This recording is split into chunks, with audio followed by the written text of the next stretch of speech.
तो हेलो बच्चों, तो हम इस वीडियो में करने वाले हैं क्लास 10 का सोशल साइंस को करने वाले हैं। सेट 1 मॉडल पेपर को हम लोग सोल्यूशन कर चुके हैं।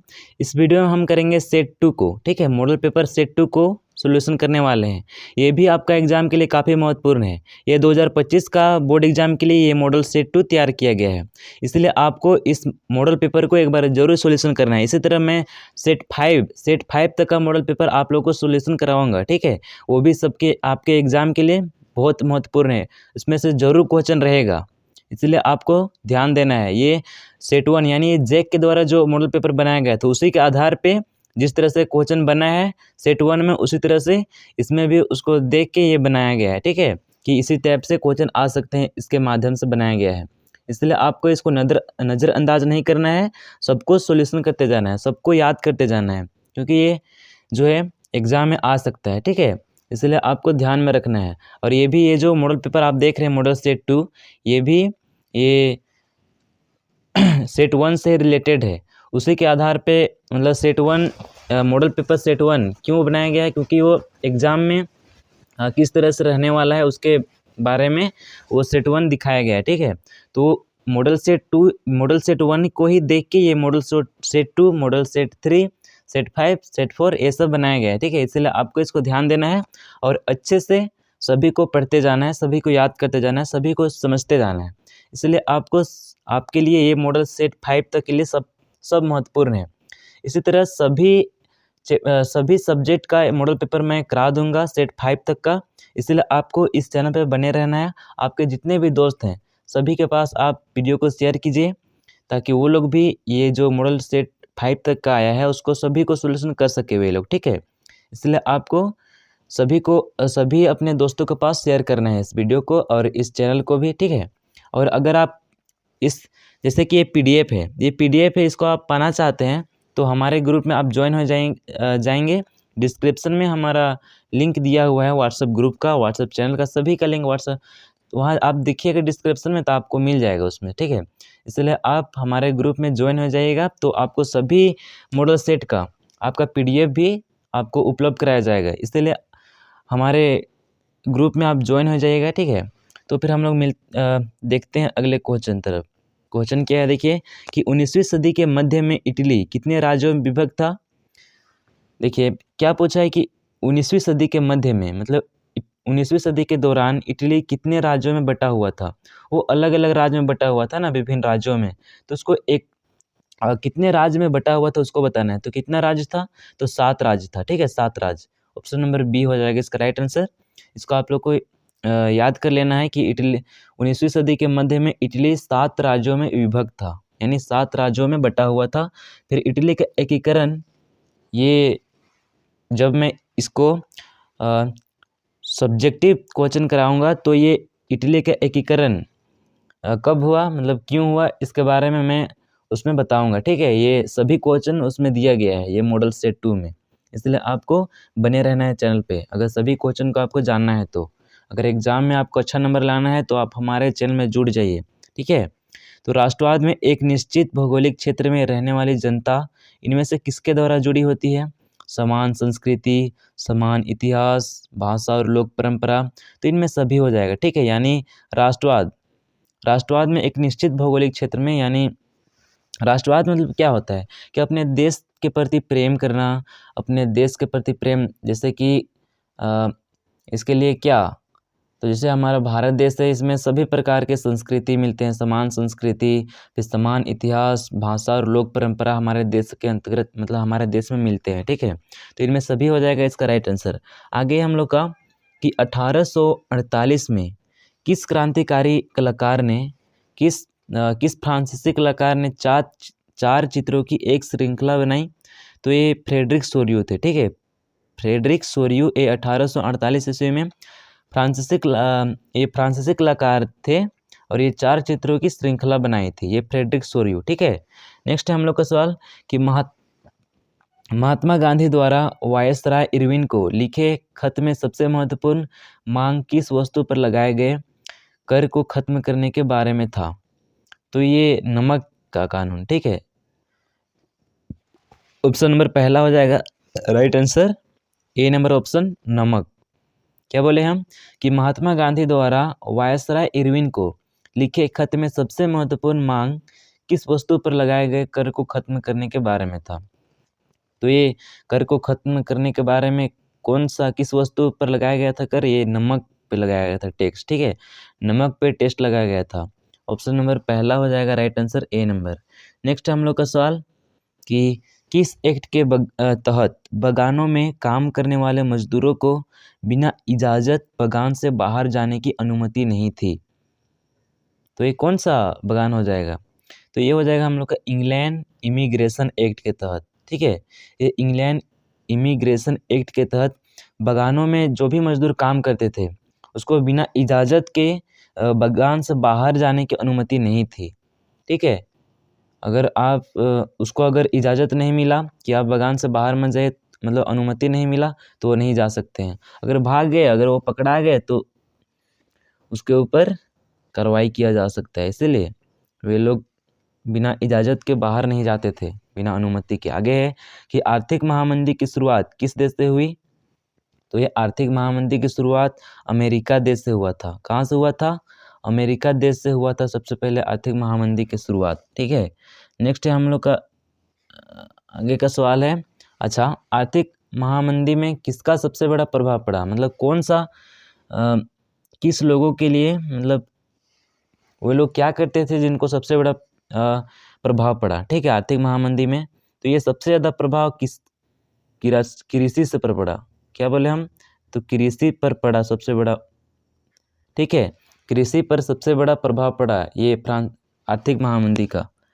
नेक्स्ट है हम लोग का कि 1929 की आर्थिक मंदी के कारण दुनिया के ज़्यादातर हिस्सों में निम्न में से किसकी भयानक गिरावट दर्ज की गई। जब 1929 में आर्थिक महामंदी हुआ तो उसके कारण से ज़्यादातर हिस्सों में कौन से, मतलब निम्न में से किसकी भयानक, इसमें दिया गया है कि किसकी सबसे ज़्यादा गिरावट दर्ज की गई है। सबसे ज़्यादा भयानक गिरावट दर्ज की गई किसमें, तो उत्पादन, ये भी हो जाएगा हम लोग का, फिर रोजगार, ये भी हो जाएगा, फिर आय और व्यापार, ये भी हो जाएगा। इनमें सभी हो जाएगा इसका राइट आंसर। ठीक है, ऑप्शन नंबर हम लोग का डी हो जाएगा पूरा राइट आंसर। ठीक है, क्योंकि ये रोजगार में भी ये गिरावट दर्ज की गई और उत्पादन में भी और आय और व्यापार में भी, यानी सभी में ये आर्थिक महामंदी के कारण सभी में गिरावट दर्ज किया गया था। नेक्स्ट है कि स्पिनिंग जेनी मशीन ने किस प्रक्रिया में वृद्धि की। तो ये स्पिनिंग जेनी मशीन ये कताई के प्रक्रिया में शुरू किया। ठीक है, तो ऑप्शन नंबर पहला हो जाएगा इसका right answer, spinning jenny machine. Next है हम लोग का कि ईस्ट इंडिया कंपनी ने भारत में बुनकरों पर निगरानी रखने माल इकट्ठा करने और गुणवत्ता की जांच करने के लिए किन्हें नियुक्त किया। एक बार फिर से क्वेश्चन कि ईस्ट इंडिया कंपनी ने भारत को बुनकरों पर, यानी कि ईस्ट इंडिया कंपनी ने भारत में बुनकरों पर जो बुनते थे उसके निगरानी के लिए, उनके देखरेख के लिए, माल इकट्ठा करने की गुणवत्ता की जांच करने के लिए किन्हें नियुक्त किया गया, किनको वहाँ पे बैठाया गया, किनको देखरेख के लिए चुना गया। तो ये गुमास्तुता को। ठीक है, गुमास्तुता, ऑप्शन नंबर डी हो जाएगा राइट आंसर। नेक्स्ट है हम लोग का सवाल कि गैली क्या है। तो गैली क्या है, तो गैली है धातुई फ्रेम। क्या बोले हम कि गैली क्या है, तो ये धातुई फ्रेम है। ठीक है, धातुई फ्रेम, ऑप्शन नंबर पहला हो जाएगा राइट आंसर। नेक्स्ट है सवाल कि भारत का संपूर्ण उत्तरी मैदान किस प्रकार की मृदा से बना है। तो ये जलोढ़ मृदा से बना है। ठीक है, जलोढ़ मृदा से भारत के जितने भी उत्तरी मैदान के क्षेत्र में आते हैं वो मैदान किस प्रकार की मृदा से बना है, तो ये जलोढ़ मृदा ये उपजाऊ के लिए काफ़ी महत्वपूर्ण है। ये उपजाऊ काफ़ी अधिक मात्रा में करती है। इसमें अगर हम लोग कुछ भी चीज़ डाल दें तो बहुत अच्छा उत्पादन मिलता है। जैसे हम किसी भी जैसे कि धान रोप दिए, ठीक है, धान डाल दिए ये जलोढ़ मृदा में, तो उसका उपजाऊ बहुत अच्छा होगा। ठीक है, ये जलोढ़ मृदा इसीलिए बहुत महत्वपूर्ण होता है। और उस क्षेत्र में जहाँ पे जलोढ़ मृदा पाया जाता है उस क्षेत्र में जनसंख्या भी अधिक मात्रा में पाया जाता है। क्यों, क्योंकि वहाँ जलोढ़ मृदा में अधिक उपजाऊ होता है। किसी भी फसल का उत्पादन करे तो बहुत अधिक मात्रा में उत्पादन होता है, ये जलोढ़ मृदा इसी कारण है। ठीक है, नेक्स्ट वाला है कि निम्न में से भारत के किन राज्यों में खनिजों और कोयले के प्रचुर भंडार है। तो एक कौन सा राज्य में कोयले और मतलब खनिज और कोयले का प्रचुर भंडार है? तो ये झारखंड, मध्य प्रदेश, छत्तीसगढ़। ये इन तीनों राज्यों में कोयला और खनिज सबसे अधिक पाया जाता है। झारखंड, मध्य प्रदेश और छत्तीसगढ़। नेक्स्ट सवाल है कि चिपको आंदोलन किससे संबंधित है? तो चिपको आंदोलन ये पेड़ का कटाई को रोकने के लिए चिपको आंदोलन।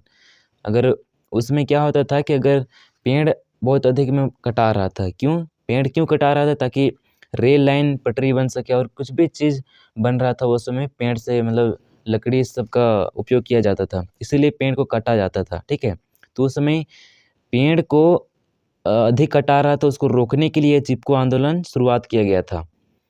तो मृदा अपरदन रोकने से ये गलत हो जाएगा, मृदा अपरदन से नहीं होगा, कि वनों की कटाई को रोकने से। हाँ, ये आपका सही हो जाएगा। आगे है कि बहुउद्देशीय परियोजना से ये गलत हो जाएगा। फिर कृषि उत्पादन से ये भी गलत हो जाएगा। तो ऑप्शन नंबर दूसरा इसका राइट आंसर हो जाएगा, बी नंबर। ठीक है, नेक्स्ट सवाल है हम लोग का कि निम्नलिखित में से किस राज्य में सर्वाधिक अस्थायी वन क्षेत्र है? सबसे ज़्यादा अस्थायी वन क्षेत्र कौन सा राज्य में है? तो ये मध्य प्रदेश हो जाएगा। ठीक है, हम लोग का राइट आंसर मध्य प्रदेश होगा, ऑप्शन नंबर बी हो जाएगा।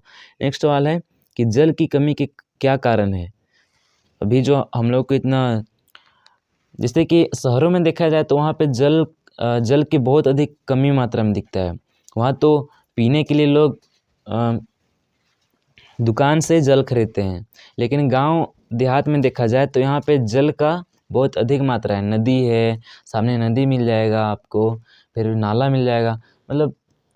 गांव में अभी जल का महत्वपूर्ण क्या है उसके बारे में पता नहीं चला है। ठीक है, लेकिन ये पीने वाला जल जो है काफ़ी कम मात्रा में पाया जाता है, पीने वाला जल। तो ये जल की कमी के कारण, अभी जो जल का कमी हो रहा है उसका क्या क्या कारण हो सकता है? तो अतिशोषण, हाँ ये भी ठीक है कि आजकल हम लोग जल को बिना बहुत ज़्यादा उपयोग कर रहे हैं, इसका हम लोग बचाव नहीं कर रहे हैं।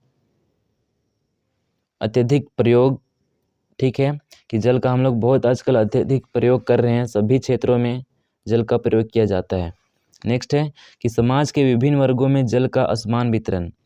अब समाज के विभिन्न, जैसे कि मिडिल क्लास के लोग और कुछ अमीर और गरीब में ये जल का वितरण किया गया है, तो ये असमान वितरण हो जाएगा। इनमें सभी हो जाएगा इसका राइट आंसर। ठीक है, ऑप्शन नंबर डी हो जाएगा राइट आंसर। नेक्स्ट सवाल है कि 14वीं शताब्दी में किसने दिल्ली में श्री फोर्ट क्षेत्र में जल की सप्लाई के लिए हौज खास का निर्माण करवाया?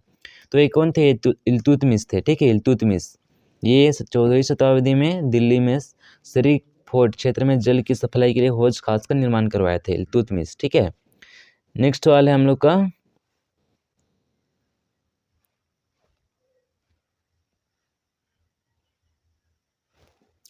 दक्कन पठार के शुष्क कर भागों में काली मिट्टी किस प्रकार की फसल के लिए उत्पादन के लिए उपयुक्त मानी जाती है? दक्कन पठार के शुष्क भागों में काली मिट्टी किस प्रकार की फसल के उत्पादन के लिए उपयुक्त मानी जाती है? तो ये कपास हो जाएगा। ठीक है, कपास हो जाएगा। ये कपास काली मिट्टी ये प्रकार की फसल के लिए उत्पादन होती है, मानी जाती है। काली मिट्टी ये कपास की फसल के उत्पादन के लिए काली मिट्टी उपयोग मानी जाती है, कपास। नेक्स्ट सवाल है हम लोग का कि भारत के ग्रामीण तथा सुदूर क्षेत्रों में ऊर्जा के साधनों में किस प्रकार की ऊर्जा तेजी से लोकप्रिय हो रही है? तो ये क्या हो जाएगा? ये सौर ऊर्जा हो जाएगा। ठीक है, सौर ऊर्जा, ऑप्शन नंबर डी हो जाएगा राइट आंसर।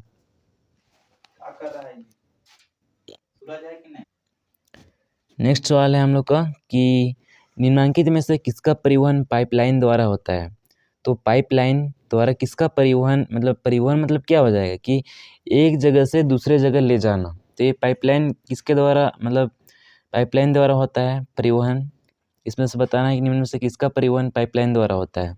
तो ये क्या हो जाएगा? तो ये पानी, हाँ ये भी पाइपलाइन के द्वारा होता है। अगर इसका हम लोग पाइपलाइन के द्वारा नहीं ले जाएंगे तो ये कैसे जाएगा? ठीक है, ये तो ज़मीन में गिर जाएगा, तो ये सोख लेगा ज़मीन, इसीलिए इसको पाइपलाइन के द्वारा दूसरे जगह लेता है, मतलब लिया जा सकता है। बी नंबर है कच्चा तेल, ये भी है।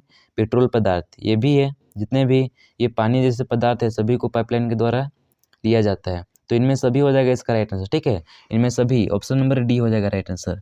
नेक्स्ट वाला है कि लोकतंत्र की आत्मा क्या है जो विभिन्न सामाजिक समूहों के बीच टकराव को कम करता है।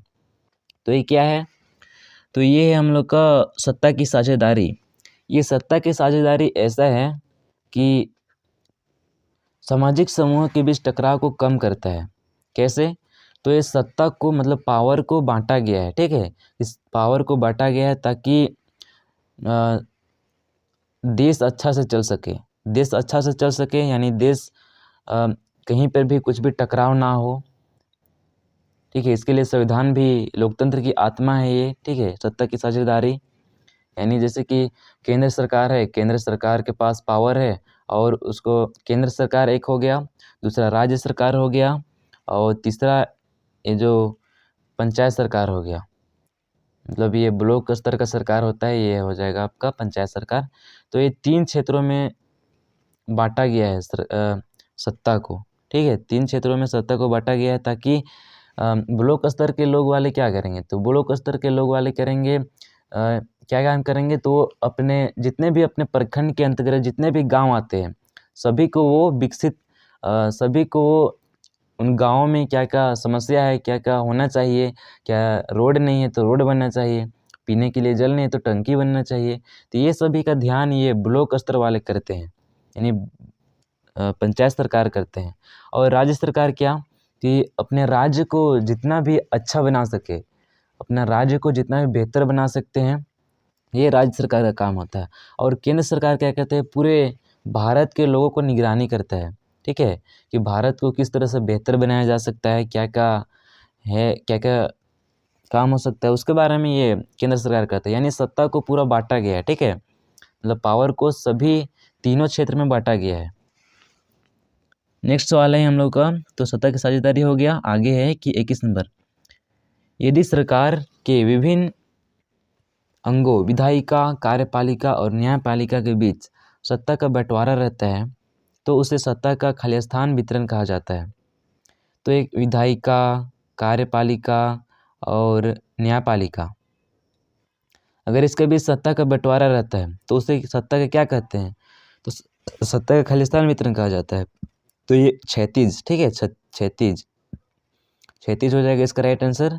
और ये केंद्र सरकार होता है और दूसरा में राज्य सरकार होता है, तीसरा में पंचायत सरकार। इसको कैसा वितरण किया जाता है, उन्हें सत्ता का खालिस्तान वितरण कहा जाता है। तो ये ऊर्ध्वाधर कहा जाता है, ठीक है, ऊर्ध्वाधर। इसमें हम लोग को बोला है कि जिसमें विधायिका, कार्यपालिका और न्यायपालिका रहेगा तो ये क्षैतिज हो जाएगा। जिसमें केंद्र सरकार, राज्य सरकार और पंचायत सरकार ये रहेगा तो आपका हो जाएगा ऊर्ध्वाधर, ठीक है। तो इसमें हम लोग को बोला था कि विधायिका, कार्यपालिका और न्यायपालिका, तो ये क्षैतिज वितरण हो जाएगा, ठीक है। ऑप्शन नंबर ए हो जाएगा राइट आंसर। नेक्स्ट वाला है कि हमारे देश की 22 प्रमुख भाषाओं को संविधान की किस अनुसूची में रखा गया है। तो कौन सा 22 प्रमुख भाषाओं को संविधान की कौन सा अनुसूची में रखा गया है, तो 8वीं सूची में रखा गया, ठीक है। 8वीं सूची में ऑप्शन नंबर पहला हो जाएगा राइट आंसर। नेक्स्ट वाला है कि नारीवादी आंदोलन का लक्ष्य होता है। तो नारीवादी आंदोलन का क्या लक्ष्य है, तो ये समानता, ठीक है, सभी को समान मौका मिले, सभी को समानता दिया जाए, ठीक है। किसी को भी असमानता ना मिले, किसी के ऊपर भी भेदभाव ना किया जाए। यानी ये पुरुष और महिला में क्या होता था कि पुरुष लोगों को अधिक कुछ भी चीज़ में मिलता था, पैसा मिलता था, यानी वो काम तो एक ही करते थे। कुछ भी काम कर रहे हैं, जैसे कि मान लीजिए कोई भी काम कर रहे हैं तो काम तो एक ही काम कर रहे हैं, लेकिन पुरुष होने के नाते पुरुष को ज़्यादा पैसा मिलता था और महिला को कम पैसा मिलता था। तो ये असमानता चलता था। तो ये नारीवादी आंदोलन किए, इसका लक्ष्य था कि हम लोग को समान, यानी हम तो एक ही काम कर रहे हैं लेकिन पैसा अलग अलग मिल रहा है, ये नहीं चलेगा। पैसा हम लोग को एक ही मिलना चाहिए क्योंकि हम लोग एक ही काम कर रहे हैं, ठीक है, समानता, इसीलिए ये समानता लक्ष्य था। नेक्स्ट वाला है कि वो व्यक्ति जो किसी पार्टी, समूह अथवा दल के प्रति पूर्णतया सम्मिलित हो कहलाता है। तो क्या कहलाता है, ये समर्थक कहलाता है, ठीक है, समर्थक। ऑप्शन नंबर ए हो जाएगा राइट आंसर। आगे सवाल है हम लोग का कि संविधान में संशोधन करके लोकतांत्रिक शासन व्यवस्था के तीसरे स्तर को किस प्रकार बनाया गया है। तो क्या है कि संविधान में संशोधन यानी सुधार करके लोकतांत्रिक शासन व्यवस्था के तीसरे स्तर को किस प्रकार बनाया गया है। तो ये शक्तिशाली और प्रभावी, ठीक है, शक्तिशाली और प्रभावी। जब इसका संविधान का संशोधन किया गया, जब संविधान को उसमें कुछ सुधार किया गया, तो ये लोकतांत्रिक शासन व्यवस्था के तीसरे स्तर को ये शक्तिशाली और प्रभावी ये बनाया गया, ठीक है। नेक्स्ट सवाल है, किसी देश की राष्ट्रीय आय को उसकी कुल जनसंख्या से भाग देने पर निम्नलिखित में से क्या प्राप्त होता है। तो ये प्रति व्यक्ति आय प्राप्त होता है, ठीक है, और इसको औसत आय भी कहते हैं। इसका दूसरा नाम, प्रति व्यक्ति आय का दूसरा नाम औसत आय, याद रखना आपको। नेक्स्ट सवाल है कि निम्नलिखित में से किसे संगठित क्षेत्र में नियोजित कहा जा सकता है। अब संगठित क्षेत्र में क्या होता है कि संगठित क्षेत्र में कौन कौन से लोग आ सकते हैं। तो संगठित क्षेत्र में जो बैंक में काम कर रहे हैं, यानी जो सरकार के तहत, यानी सरकारी, जिनको भी सरकारी नौकरी मिल गया है, तो वो हो जाएगा आपका संगठित क्षेत्र है, ठीक है। संगठित क्षेत्र में हो जाएंगे वो लोग। और असंगठित क्षेत्र में क्या क्या कौन से लोग आ जाएंगे। तो असंगठित क्षेत्र में जैसे कोई व्यापार कर रहा है, कोई दुकान में काम करता है, कोई किसी कंपनी में काम करता है, ठीक है। तो ये हो जाएगा आपका असंगठित क्षेत्र है। संगठित क्षेत्र में उनको क्या क्या सुविधा मिलता है। तो उनको, अगर वो सरकारी नौकरी कर रहे हैं तो उनको घर भी मिल जाएगा, फिर उसको मंथली पैसा भी दिया जाएगा, फिर उनका छुट्टी भी रहेगा, ठीक है, छुट्टी रहेगा, टाइम से छुट्टी होगा, इतना टाइम से जाना है काम करने और इतना टाइम में वापस लौट जाना है। उनका टाइम भी निर्धारित रहता है कि इतना बजे हम लोग का छुट्टी हो जाएगा। और असंगठित क्षेत्र में क्या होता है कि असंगठित क्षेत्र में उसको कभी पैसा कम मिलता है, ठीक है, पैसा कभी कम मिलता है, पैसा कभी किसी दिन मिल भी नहीं करता है, किसी दिन उनका व्यापार अच्छा हो भी नहीं करता है, पहली बात। और दूसरी बात कि उसका टाइम निर्धारण नहीं होता है, वो कभी भी काम कर सकते हैं, कभी भी दुकान खोल सकते हैं, कभी भी बंद कर सकते हैं, ठीक है। तो उसे कहेंगे असंगठित क्षेत्र। वे असंगठित क्षेत्र में वे लोग आ जाएंगे। और संगठित क्षेत्र में जो सरकारी नौकरी कर रहे हैं, तो इसका राइट आंसर क्या हो जाएगा। इसमें हम लोग का राइट आंसर होगा बहुराष्ट्रीय कंपनी का अस्थायी कर्मचारी, ठीक है, ये ऑप्शन नंबर बी हो जाएगा राइट आंसर। नेक्स्ट वाला है कि व्यापारी बैंक के क्या कार्य हैं। तो व्यापारी बैंक के क्या कार्य हैं। तो ये साख निर्माण और ऋण देना और जमा स्वीकार करना, तो ये तीनों हो जाएगा इसका कार्य, ठीक है। तो ऑप्शन नंबर डी हो जाएगा इसका right answer, option number D. Next सवाल है कि फोर्ड मोटर किस देश की कंपनी है। तो फोर्ड मोटर ये अमेरिका देश का कंपनी है। कौन सा देश का कंपनी है फोर्ड मोटर। तो अमेरिका का, ठीक है, याद रखना है सभी को। तो ऑप्शन नंबर सी हो जाएगा राइट आंसर। आगे है कि हॉलमार्क किस प्रकार की वस्तुओं की गुणवत्ता का प्रमाणक चिन्ह है। तो ये हॉलमार्क किस प्रकार की वस्तुओं की गुणवत्ता का प्रमाणक चिन्ह है। तो ये आभूषण का, ठीक है, आभूषण, ऑप्शन नंबर सी हो जाएगा राइट आंसर। क्या बोले हम कि हॉलमार्क किस प्रकार की वस्तुओं की गुणवत्ता का प्रमाणक चिन्ह है। तो ये आभूषण हो जाएगा, ठीक है, ऑप्शन नंबर सी। तो ये था आपका 30 ऑब्जेक्टिव क्वेश्चन। तो हम मॉडल सेट 2 का सब्जेक्टिव भी करा दूंगा, इसलिए आपको इस चैनल पर बने रहना है। और आपके जितने भी दोस्त हैं सभी के पास आप वीडियो को शेयर कीजिए, क्योंकि एग्ज़ाम काफ़ी नज़दीक पहुंच गया है, ठीक है। इसलिए आपको रात दिन मेहनत करना है। आपके पास अभी 1 महीना का टाइम है, इसमें आप बहुत रिवीजन कर सकते हैं, ठीक है। इसलिए आपको भी पढ़ाई में फोकस करना है, इधर उधर घूमना नहीं है। अगर आपको वीडियो अच्छा लगा तो वीडियो को लाइक कीजिए, क्योंकि मैं आपके लिए इतना मेहनत कर रहा हूँ कि क्वेश्चन ला रहा हूँ, इसलिए आप वीडियो को लाइक करेंगे और आपके जितने भी दोस्त हैं सभी के पास आप वीडियो को शेयर करेंगे। तो फिर हम लोग मिलते हैं नेक्स्ट वीडियो पर।